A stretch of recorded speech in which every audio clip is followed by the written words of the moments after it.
میں اس کے نام سے کرتا ہوں ابتدائے سخن، ضمیر کن سے اگاتا ہے جو زمین و زمن۔ جماعت ناہم کے عزیز طلباء و طالبات، السلام علیکم۔ جیسا کہ آپ جانتے ہیں، حصہ غزل سے ہمارا مطالعہ جاری ہے۔ گزشتہ ویڈیو میں ہم نے مرزا اسد اللہ خان غالب کی مشہور غزل دل ناداں تجھے ہوا کیا ہے وہ پڑھی اور اس کے مشکل الفاظ کے معنی تیار کیے، اور اس ویڈیو میں ہم اشعار کا مفہوم تیار کریں گے۔ تو ذرا دیکھتے ہیں کتاب کی طرف، آپ بھی اپنی اپنی کتابیں کھول لیجیے۔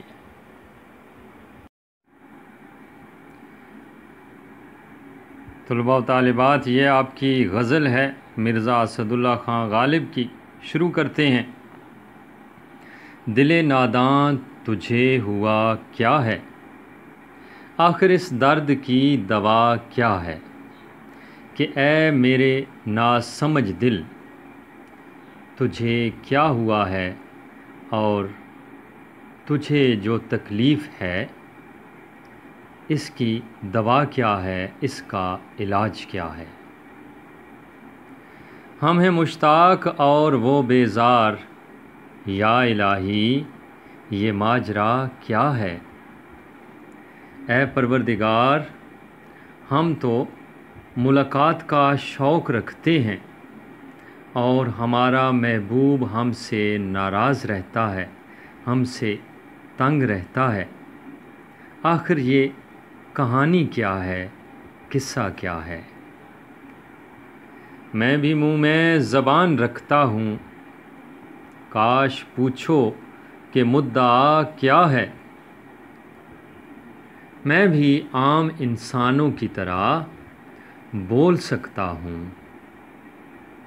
مجھے افسوس ہے میرے محبوب کہ تم مجھ سے نہیں پوچھتے کہ میرے دل کے اندر کیا مقصد چھپا ہوا ہے، میرے دل کی آرزو کیا ہے۔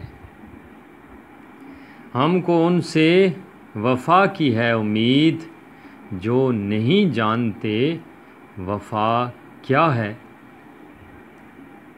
ہم ان سے آس لگائے بیٹھے ہیں کہ وہ ہمارا ساتھ دیں گے، لیکن وہ تو وفا کا مطلب بھی نہیں جانتے، وفا کے معنی بھی نہیں جانتے۔ یعنی میں اپنے محبوب سے آس لگائے بیٹھا ہوں، لیکن میرا محبوب وفا کا مطلب بھی نہیں جانتا۔ یہ ہے اس کا مفہوم۔ ہاں بھلا کر تیرا بھلا ہوگا، اور درویش کی صدا کیا ہے۔ نیکی کرو گے تو اس کا بدلہ نیکی کی صورت میں ملے گا۔ فقیر کے لب پر اور کیا آواز ہو سکتی ہے۔ کر بھلا ہو بھلا، جان تم پر نثار کرتا ہوں، میں نہیں جانتا دعا کیا ہے۔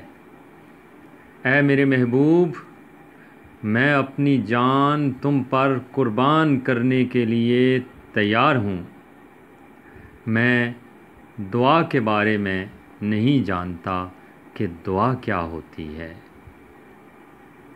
میں نے مانا کہ کچھ نہیں غالب، مقطع ہے جی غزل کا۔ میں نے مانا کہ کچھ نہیں غالب، مفت ہاتھ آئے تو برا کیا ہے۔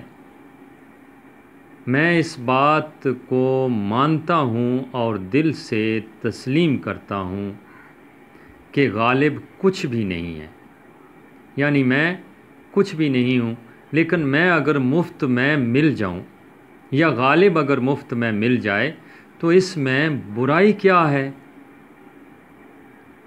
یہ تمام اشعار کا مفہوم ہے۔ طلباء و طالبات، امید ہے آپ کی سمجھ میں آ گیا ہوگا۔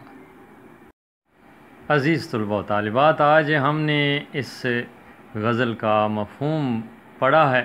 انشاءاللہ اگلی ویڈیو میں اشعار کی تشریح بیان کی جائے گی۔